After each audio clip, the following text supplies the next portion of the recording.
মুরব্বী সকালবেলা কাদের মধ্যে কোদাল নিয়ে মাঠে রওনা। লোকজন বলছে এত ফজর বেলা আপনি কই যান?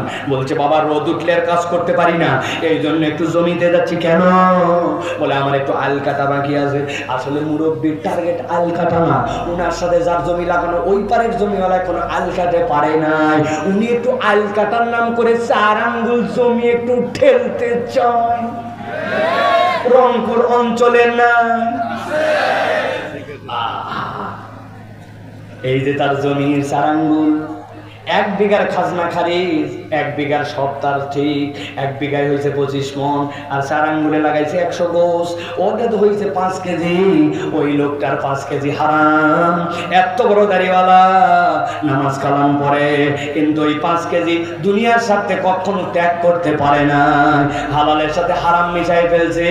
ওকে আপনি যত বুঝতেন বলবো এটা আমারই জমি ছিল, আলকাটি নাই, জায়গা বাইর করে নিয়েছি। আছে কিনা? আল্লাহ বলছেন ওয়ালাকিন্নাহু আখলাদা ইলাল, এই লোকের চরিত্র হচ্ছে নিরেট দুনিয়াদার হয়ে যাওয়া। ও দুনিয়া ছাড়া কিচ্ছু বোঝে না।